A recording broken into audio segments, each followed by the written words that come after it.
ఈ కార్యక్రమానికి శ్రీకారం చుట్టాను. ముందు మీడియాకి, అదే మరి రాష్ట్ర ప్రజలందరికీ ధన్యవాదాలు. శిరస్సు వంచి నమస్కారాలు తెలియజేస్తున్నా. ఎందుకంటే నా సుదీర్ఘమైన రాజకీయ యాత్రలో ఈ 5 సంవత్సరాలు చూసిన ప్రభుత్వాన్ని నేను ఎప్పుడూ చూడలేదు. ఒక రంగం అని కాదు, ఒక వ్యవస్థని కాదు, ప్రజాస్వామ్య వ్యవస్థలన్నీ ఏ విధంగా ఇబ్బంది పడ్డాయో, ఏ విధంగా నిర్వీర్యం చేశారో మనం అన్ని చూశాం. అయితే మా ధ్యేయం ఒకటే, ప్రజలు గెలవాలి, రాష్ట్రం నిలబడాలి. దీనికోసం ఎన్ని త్యాగాలైనా సరే చేసి మళ్లీ భావి తరాల భవిష్యత్తు కోసం ముందుకు పోవాలని చెప్పి వెళ్ళాం. నేను చాలా ఎన్నికలు చూశాం. 10వ ఎన్నిక నిన్న. అంటే ఇన్ని ఎన్నికలు చూసినా, అంటే ఎన్నికలు చూడడమే కాకుండా ఈ ఎన్నికలన్నీ at the helm of affairs ఉండి ఎప్పటికప్పుడు సమీక్షలు గాని ఇవన్నీ నిర్వహించడం కూడా చేశాం. రాజకీయాల్లో ఒడికిదుడుకులు సాధారణంగా ఉంటాయి. ఎవరు శాశ్వతం కాదు. దేశం శాశ్వతం, ప్రజాస్వామ్యం శాశ్వతం, రాజకీయ పార్టీలు శాశ్వతం, అధికారం అశాశ్వతం. రాజకీయ పార్టీలు కూడా సక్రమంగా ఉంటే మళ్లీ ప్రజలు ఆదరిస్తారు. లేకపోతే రాజకీయ పార్టీలు కూడా చాలా పార్టీలు కనుమరుగైపోయినాయి.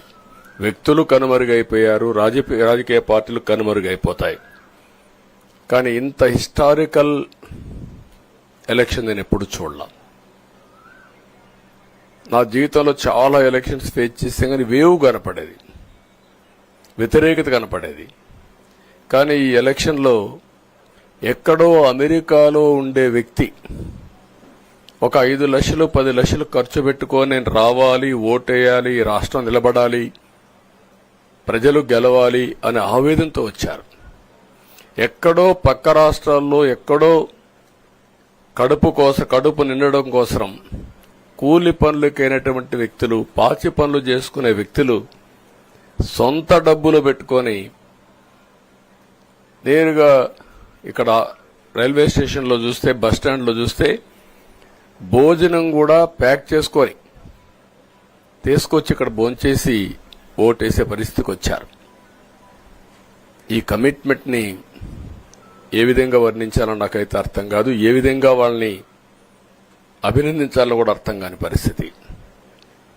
అనేక ఎన్నికల్లో అనేక అనుభూతులు చూశాం. కానీ మేము అన్ని ఎన్నికల కంటే ఇది ఒక తెలుగుదేశం పార్టీ చరిత్రలో, ఆంధ్రప్రదేశ్ రాష్ట్ర ప్రజల చరిత్రలో సువర్ణాక్షరాలతో లిఖించదగ్గ ఎన్నిక. ఇది ఒక హిస్టారికల్ ఎన్నిక.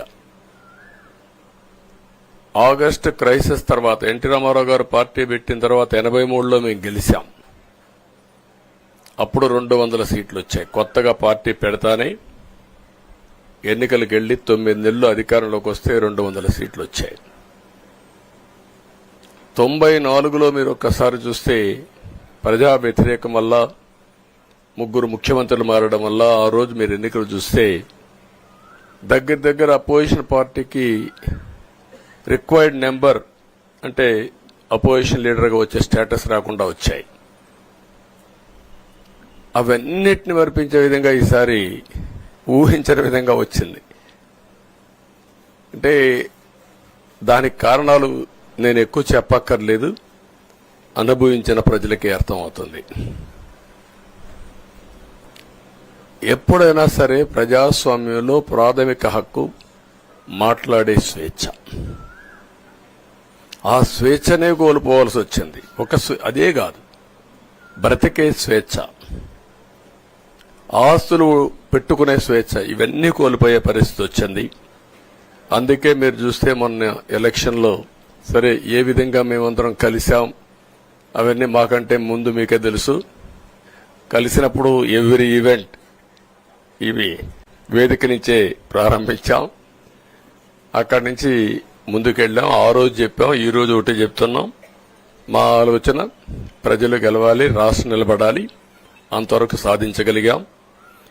55.38% ఓట్లు పడ్డాయి. దీంట్లో తెలుగుదేశానికి 45.60% పడ్డాయి. వైసీపీకి 39.37% పడ్డాయి. ఇది ఊహించినటువంటి ఒక్కొక్కసారి 95,000 మెజారిటీ. ఒకప్పుడు నేను చార్మినార్ ఎగ్జాంపుల్ చెప్పేవాడిని. చార్మినార్ అంటే అక్కడ ఎంఐఎం కంచుకోట, అక్కడ ఎప్పుడు ఎక్కువ ఓట్లు వచ్చేటివి. ఆ తర్వాత కుప్పం, సిద్దిపేట పోటీ పడేటి రెండో స్థానానికి. అప్పుడు కూడా 70,000, 80,000, 50,000 కాడ ఆగిపోయేవాళ్ళం. ఈసారి 95,000, 94,000, మళ్ళా 92,000, 91,000. మంగళగిరి లాంటి కాన్స్టిట్యున్సీలు 91,000 మెజారిటీ. ఏ విధంగా అభివర్ణించాలో నాకైతే అర్థం కాదనమాట. అంత ఇదెళ్లిపోయినాయి. ఇవన్నీ చూసిన తర్వాత ప్రజలు ఇచ్చిన తీర్పు మీరు చూస్తే అహంకారం, నియంతృత్వం, విచ్చలవిడితనం, ఏదంటే అది చేస్తాననుకుంటే ప్రజలు క్షమించే పరిస్థితులు లేరు. అదే ఈరోజు నిరూపించే పరిస్థితికి వచ్చారు. ఒక మాటలో చెప్పాలంటే ఈసారి వీళ్ళు చేసింది గుణపాఠం పాలకులకు కాదు, అవినీతి అహంకారంతో ముందుకు పోయే ఎలాంటి ధ్వంసకారులకైనా ఇదే జరుగుతుందని నిరూపించారు ప్రజలు. దానికి మనస్ఫూర్తిగా అభినందిస్తున్నా. అదే సమయంలో 5 సంవత్సరాలు మా కార్యకర్తల పడిన ఇబ్బందులు, చాలా మంది స్లీప్లెస్ నైట్స్, కంటి నిండా నిద్రపోని పరిస్థితి. అక్కడి నుంచి నేను చూస్తే చాలా కడాన మనిషిని హింస పెడుతూ, నువ్వు ప్రాణంతో బతకాలంటే జై జగన్ అనమంటే జై తెలుగుదేశం, జై చంద్రబాబుని ప్రాణాలు వదిలిన సందర్భం చంద్రయ్య. ఇది తలుచుకుంటే ఆ కమిట్మెంటే, ఆ త్యాగాల ఫలితమే ఈరోజు ప్రజాస్వామ్యాన్ని కాపాడుకోగలిగాం. ఒక్క మా కార్యకర్తలకే కాదు, మీడియా 5 ఏళ్లు మీరు పడిన ఇబ్బందులు, మీరు కోర్టుల చుట్టూరు తిరిగిన ఇది, మిమ్మల్ని సిబిసిఐడి ఆఫీసులో పెట్టి వేధించిన విధానం, అవి తలుచుకుంటే ప్రజాస్వామ్యమే సిగ్గుతో తలంచుకోవాలి. అలాంటి సంఘటనలు జరిగాయి. మేనేజ్మెంట్ని ఒకరినని కాదు, ఎవరినైనా పట్టుకురావచ్చు, ఏదైనా చేయొచ్చు అనే ధీమా వచ్చేసి ఇష్టానుసారంగా ప్రవర్తించే పరిస్థితికి వచ్చారు. అదే సమయంలో ప్రజల మీద, మా పార్టీ మీద సరే, ఈవెన్ జనసేన, పవన్ కళ్యాణ్, ఆయనకు కూడా స్వేచ్ఛ లేదు. ఎక్కడైనా సరే విశాఖపట్నానికి వెళితే ఉన్న పళంగా విశాఖపట్నం నుంచి వెకేట్ చేయాలని తిరిగి, అంటే నగర బహిష్కరణ. ఒక నాయకుడిని నగర బహిష్కరణ చేస్తే కారణం చెప్పకుండా ఇంకా వేరే వాళ్ళ కథ ఏముంటుందో మనం ఆలోచించుకోవాల్సిన అవసరం ఉంది. కేసులు పెడితే ఎందుకు పెట్టావు కేసు అని అడిగితే దానికి సమాధానం చెప్పకుండా ముందు నిన్ను అరెస్ట్ చేస్తున్నాం, తర్వాత కేసు డీటెయిల్స్ ఇస్తా ఉంటారు. ఇలాంటి చాలా జరిగాయి. ఇవన్నిటికీ పరిష్కారం కోసం ఈరోజు మనం చూసిన తర్వాత ఇది మాకేదో అధికారం అని మేము అనుకోవడం లేదు, ఒక బాధ్యత. మేము పాలకులమే కాదు సేవకులం అని చెప్పి నినాదానికి శ్రీకారం చుట్టారు. ఇవన్నీ గుర్తుపెట్టుకొని పనిచేస్తాం. నేను చాలా స్పష్టంగా సూపర్ 6 ఇచ్చాం. అదే మాదిరిగా ప్రజాగళం ఎన్నికల మేనిఫెస్టో ఇచ్చాం. ఇవన్నీ కూడా ప్రజల్లోకి బాగా వెళ్ళాయి. ఒక హోప్ క్రియేట్ అయింది.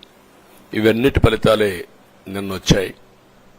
అదే మాదిరిగా మేము ఇక్కడ మీరు చూస్తే